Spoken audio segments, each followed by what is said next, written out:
Hello, welcome sa aking pag-aaral ng Banal na Kasulatan. Ngayon tuklasin natin ang title page ng Aklat ni Mormon, yung pinakaunang pahina. Ngayon, ngayong taon, aralin natin yung Aklat ni Mormon. Title page muna tayo, yung pinakauna. Basahin natin. Ang layunin ng lahat ng pag-aaral at pagtuturo ng Ebanghelyo ay para palalimin ang ating yung conversion at tulungan tayong maging higit na katulad ni Jesus Christ. Dahil dito, kapag pinag-aaralan natin ang Ebanghelyo, hindi lamang tayo naghahanap ng bagong impormasyon. Nais natin maging isang bagong nilalang. Ang ibig sabihin nito ay umaasa tayo na tulungan tayo ng Ama sa Langit at ni Jesucristo na baguhin ang ating mga puso, pananaw, kilos, at ang ating likas na pagkatao. Yun yung goal ng pag-aaral natin. Ngayon, ano ang layunin ng Aklat ni Mormon? So, bakit mayroong Aklat ni Mormon? A central purpose of the Book of Mormon is to convince all people that Jesus is the Christ. So, yung Book of Mormon, nag-testify siya patungkol Jesus Christ.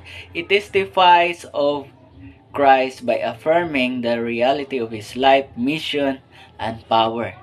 It teaches true doctrine concerning Christ's atonement, the foundation for the plan of salvation. Sabi ni Joseph Smith, sabi dito, according to the prophet Joseph Smith, the title page of the Book of Mormon is a literal translation taken from the very last leaf on the left-hand side of the collection or Book of Plates, which contain the record which has been translated the language of the whole, running the same as all Hebrew writing in general. And that said title page is not by any means a modern composition either of mine or of any other man who has lived or does live in this generation. So, translation yun, hindi yun ginawa ni Joseph Smith. Ang Book of Mormon ay nag-umpisa sa, basahin natin, ang Aklat ni Mormon, ulat na isinulat ng kamay ni Mormon sa mga laminang hinango mula sa mga lamina ni Nephi. Yun yung unang nakasulat. Ano ang Aklat ni Mormon? Bakit ito isinulat? Ano ang layunin ng aklat? At para kanino? Paano ito isinulat? Ano ang dapat nating malaman? Sino ang nagsulat ng aklat? Yun yung mga katanungan na masasagot sa title page. Paano ito dumating sa atin? Ano ang saloobin natin dapat patungkol sa aklat?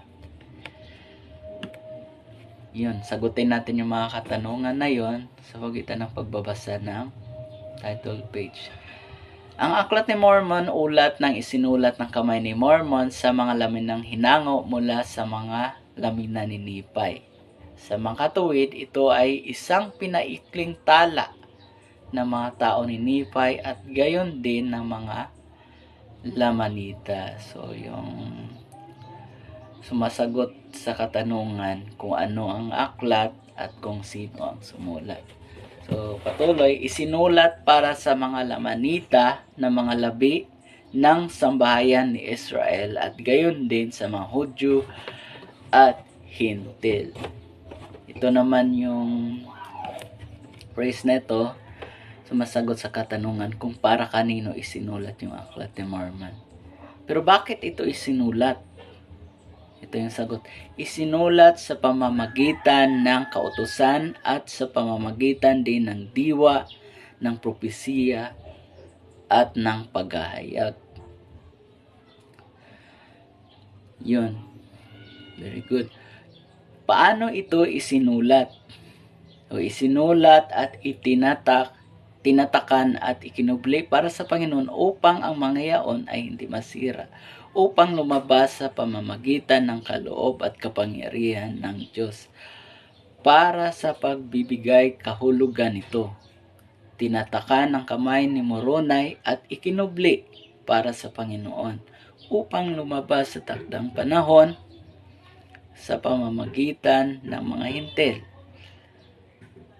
Ang pagbibigay kahulugan nito ay sa pamamagitan ng kaloob ng Diyos. So, ano pa ang dapat ating malaman? Isang pinaikling aklat o isang pinaikling ulat din mula sa aklat ni Ether na isang tala ng taon ni Jared na ikinalat noong panahong nilito ng Panginoon ang wika ng mga tao noong sila ay nagtatayo ng isang tore upang makaabot sa langit. Ano ang layunin ng aklat? So, binanggit ko na kanina, ulitin ko lang ulit. At gayon din sa ikahihikayat ng mga Hudyo at Hintil na si Jesus ang Kristo, ang Diyos ng walang hanggan, ipinakilala ang kanyang sarili sa lahat ng bansa. So, ngayon, ano ang attitude natin towards the Book of Mormon? Sa pagpatuloy, at ngayon, kung may mga pagkakamali ang mga yaon ay kamalian ng mga tao. Kaya nga, huwag ninyong pintasan ang mga bagay ng Diyos nang kayo ay matatagpuang walang bahitungis sa hukumang luklukan ni Kristo.